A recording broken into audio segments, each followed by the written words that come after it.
David, you're applying for a job to be mayor of Austin. Why should people vote for you? Well, first of all, I didn't think I was going to run for mayor. I was interested in hearing what the other candidates had to say about what our problems are and what solutions they had. And they didn't have any, and they still don't have any. They just don't get it. I have an extensive background in business and technology. In fact, I would say I have more knowledge in business and technology than all of the other candidates put together. And as a result, I can see what our problems are very clearly, and I can come up with innovative solutions for those problems. How does your background, how would that make you an effective mayor? Well, I'll give you an example. In the 1980s, I created and produced the Austin Computer Fair. And for almost a decade, we had 10,000 people come down to Palmer Auditorium to see the latest wares by the retailers in town. Of course, when the big box stores started selling computers, that changed and those businesses went out of business. But I had to produce that from scratch. I was there at the beginning of what we called the microcomputer revolution, and then became the personal computer revolution. And also, I've been a student of business for many, many years and have studied that and understand things that are done in major businesses that we need to implement in the city of Austin, in local government. What would be your number one priority as mayor? My number one priority would be to reform our city government and do it in a way that other councils cannot reverse. For example, I would ask the city council to implement strategic planning with a 25-year planning horizon. And by doing this, it will force us finally to look at critical issues in Austin like roads and water, etc. And we will come up with the solutions and we will have a roadmap for implementing them. What's your number one priority? My number one priority is to reverse this unsustainable growth model that we have. We can't continue the way we're going because the demographics will shift so much in Austin that we will no longer be a viable economy or society. I mean, families and children are leaving certain areas of Austin at an astonishing rate, and the affordability of Austin is getting so bad that we're going to have a city of only the rich when we're all done. I think we know the problems. What would be your solution to that? Well, the first solution, of course, is reforming government and doing what I said about strategic planning, as well as something called business process reengineering. So we make government more efficient. Then we can be a model for all the other taxing authorities around here, so we can drive down property taxes. But the real solution is this. What we have done is broken the economic law of supply and demand. We have a low supply of housing and a high supply of demand. And we need to reverse that. We need to bring demand down, and we need to bring the supply of housing up. We need a massive housing boom in Austin. So how can we do this? Well, to bring demand down, we can stop recruiting companies and other people to come to Austin. Just put a pause on that. So we stop the demand side of the equation, and then on the supply side, we have to make places outside of Austin's core where we're threatening the quality of life in our neighborhoods. We have to make those places look attractive to people moving here and people who already live here. And one way of doing it would be to have innovation districts, walkable urban spaces for especially millennials who want to work, live, and play in one spot without destroying our existing neighborhoods. And we can do that. We can put 50 to 100,000 people just in an Austin North and an Austin South. So does that mean you're not for job growth in Austin?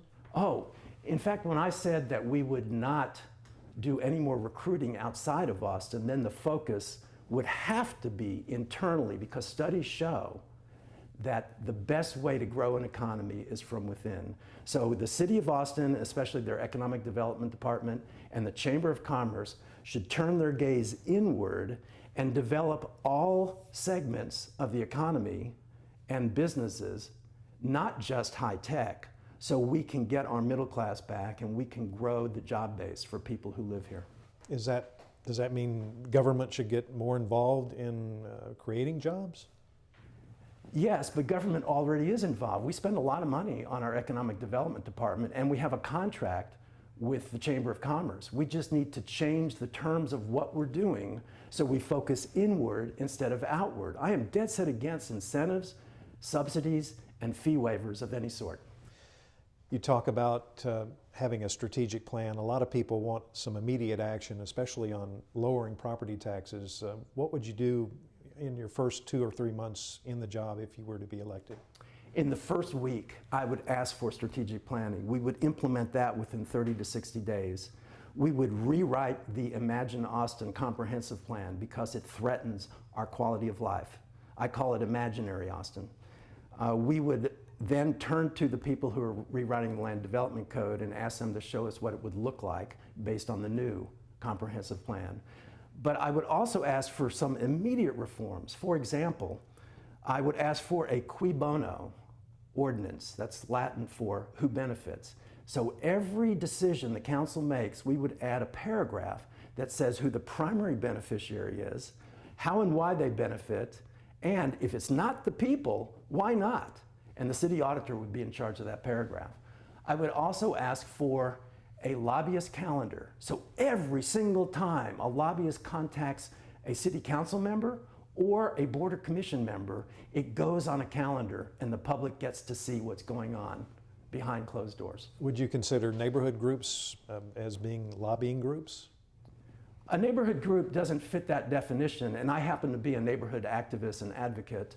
I'm also my neighborhood's rep. I live in Allendale to the Austin Neighborhoods Council. I don't feel that they fit the definition, the legal definition, because they're not getting any money. And it's an unlevel playing field. That's why I suggested that we have that lobbyist calendar ordinance. But no, I would work very closely with Austin Neighborhoods Council, and as mayor, I would also declare either a neighborhoods day or a neighborhoods week. I could see us having a giant picnic down in Zilker Park, as well as a brainstorming session in City Hall with the entire City Council and neighborhood leaders. What's your position on the rail bond? I am dead set against it for a variety of reasons. It's in the wrong place. It doesn't solve our problems. It increases traffic instead of reducing traffic.